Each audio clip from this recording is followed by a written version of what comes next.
Hey, y'all. I'm so glad you're here. I'm Dr. Andrea Christian Parks, and welcome.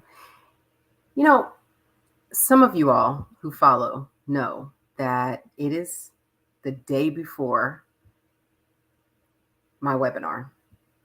And you know how sometimes you plan something and you are working toward a goal and you're just implementing and working away. And then all of a sudden it seems like things go sideways, like things are not going well. And I don't mean like for the webinar and all that, like the details, all that stuff is fine. But sometimes you have this kind of day, it just starts out wrong. And one of the only word I can describe is you feel like you're being opposed. Like everything you do, you just getting resistance, you're getting a fight, you're getting pushback. And I've been having that kind of day. And I'll tell you the story. So I'm trying to think where exactly to start. Um, and I woke up this morning. It was early. It's Sunday, it's Sunday. So we didn't have to get up as early as normal. So I had to get up to get to church and stuff. But the girls were performing this weekend, 2 shows yesterday. So they were out. And by the time they got home and got settled, it was late. So I was letting everybody sleep. But I woke up at like 6 something out of what I can only call a nightmare. So here's the nightmare. And no, it doesn't all make sense because dreams don't always make sense. They have their message, but they're not always logical. So the girls, this is in real life. The girls have 2 more shows today. They're actually in between shows right now. And we are going, my husband, me, and the other 2 kids are going to see the girls dance in the 6 p.m. show. Well, in the dream, I wake up because we've come home from church. Everybody's tired. We take a nap, and I wake up and we've missed the show. I mean, we have missed the show. And I am just beside myself, frantic that we've missed the show. And for some reason in the dream, I'm running around with my youngest trying to collect all her stuff from backstage. And the youngest is not in the dance show. She's not in the program. So that didn't make sense. But I'm running around and as I'm running around and having this anxiety because I know I'm going to see my big girls who were in the show and they're going to ask me how I liked it. And I'm going to have to tell them I missed it. I had this just horrible dread of seeing them and having to explain that I missed their show that they've been working all semester toward. So I wake up and I think in the dream, I'm frantically trying to call my husband, trying to call my son. Nobody's picking up the phone. It's that kind of, where you just can't get anybody. It was just terrible. So I wake up in real life. I wake up from the dream, and of course I feel horrible. But I realize, okay, good, it's just a dream. The shows haven't happened yet, and I go to the bathroom and I try to go lay back down. And my husband sleeps like a rock, and I'm tossing and turning and kind of trying to get back to sleep. And finally, he turns over and look, and I'm quiet. He turns over and is like, "What's the matter?" I'm like, "Well, I had this bad dream." He's like, "Okay, tell me about it." So I tell him about it, and he says, "What do you think God is doing?" And I was like, I hadn't even thought about God trying to do anything with me through my dream. So then I feel doubly bad because I'm like, oh, I should be thinking about this spiritually, and I'm not. Oh, just pile on top of myself. Great. So I sat there and I really thought about it. And this is the part that I wanted to share with you all. When I started digging down into what was going on, what was I feeling? It was this fear of disappointment. I was so afraid I was going to disappoint my girls. But even probably another level of that was that I was disappointing me by being by not being the mom I wanted to be, by not showing up the way I wanted to show up, by being at their show in the dream, right? And what I realized is that, like, my instinct was then to overcompensate, to do, you know, something to make sure that I would not disappoint anybody, that I would do it all right, that I would get it all right. Show up, be on time, make sure they have food, like do all the things to make myself feel like I did a good job. I'm a good mom. And I'm not disappointing anybody. I didn't disappoint me, and I didn't disappoint my girls. Or anybody else for that matter. My husband, whoever might be looking at my mothering. I don't know. But I realize that's a theme. And I don't think it's just a theme for me.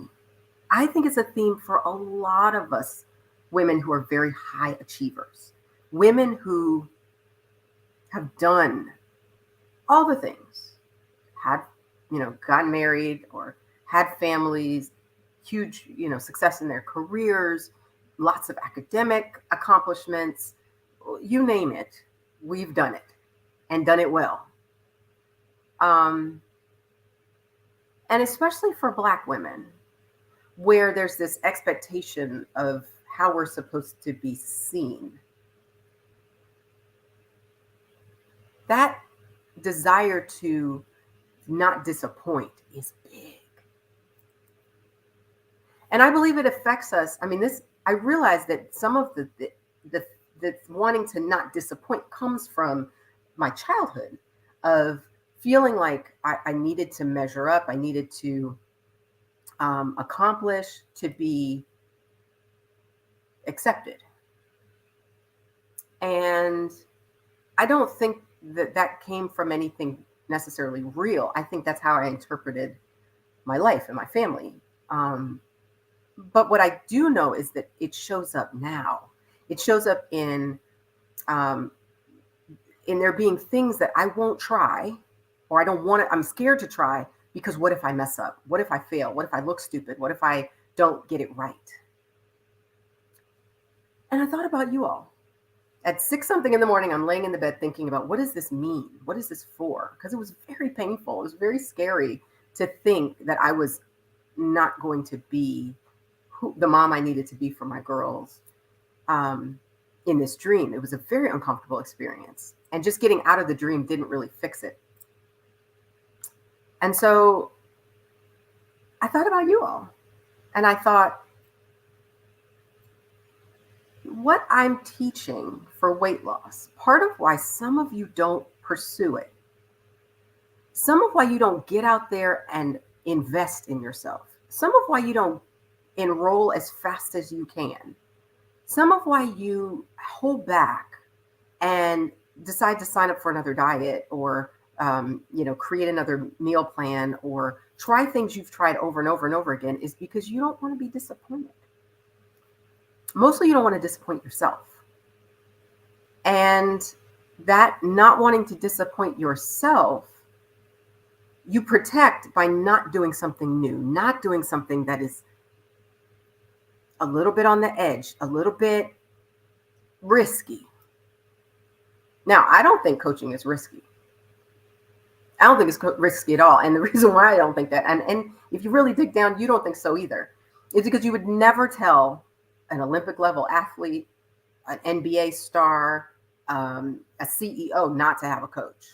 You would almost expect them to have a coach, because how are they going to get to the newest heights, the next level, without help? That's what coaches are for, right? To push you past the blocks that you can't get past. Weight loss coaching is no different.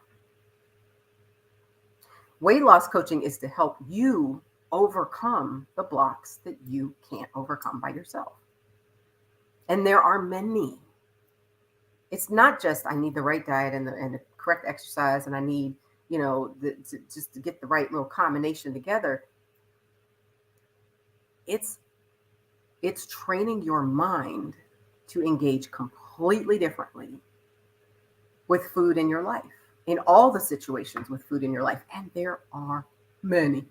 You could think about it, how many times Do you go out to eat, or do you go to a party, or you go to an event, or how many times do you eat a day?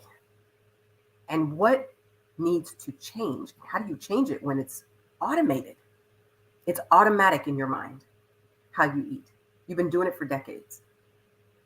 So why would getting help with that be strange?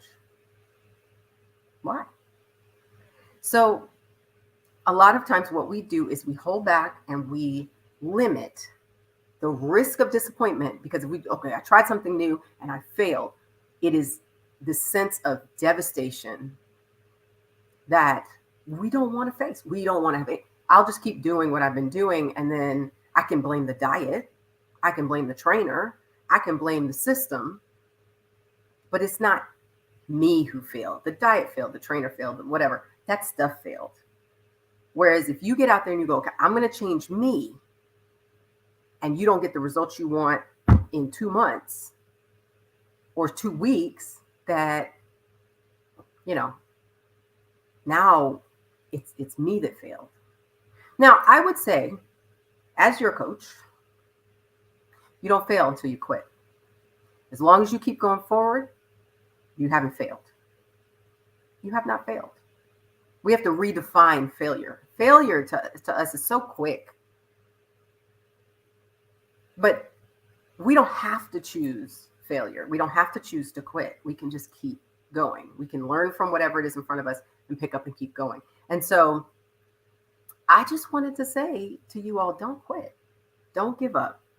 Don't be afraid to try something new. Don't be afraid to get out there and take some risk and invest in you, because you're worth it. You are worth it. And if you don't get out there and try, how are you going to know? How will you know what you can accomplish and what you can achieve? You've done it in so many other areas of your life. This area in weight loss, yeah, you can do this here too. You really can. Now, for those of you who are like, okay, I'm on board, what do I need to do? You need to register for my webinar tomorrow. It's a holiday. A lot of y'all are off. Sign up. I'll see you at 7 tomorrow night. Let's get this going. Okay? We're going to get things moving. We're going to look at food, exercise, all of that in a whole different way. That's going to make it possible for you to create something for yourself in your life without buying somebody's, supplements or meal plans or cutting out whole areas of food out of your diet. None of that. So we're going to do all of that tomorrow. And at the end of the webinar, for those of you who want to stay, I'm going to give you a chance to get into my weight loss course. It's called Weight Loss for Black Professionals, and it is the only thing on the market like it. I've looked. There is nothing out there to support us in the way that we need like this. So you don't have to stay for that part, but if you want to hear about it, if you want to get this kind of help, if you want to be in the kind of community that gives you the support and the resources to work on your own, so you get both, then you'll stay for that part of the webinar too. Okay?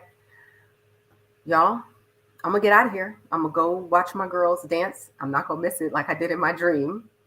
And I'll see y'all tomorrow night. Oh, let me put up this website, and I'm going to put it for y'all on IG. I'm going to put it in the thing where I write the post. I'll put the link. Go to my website, www.drandreachristianparks.com. And at the top, little banner, click, email, and we will send you the Zoom link, and you will be in business. I'll see y'all tomorrow night at 7. I can't wait. Bye, y'all.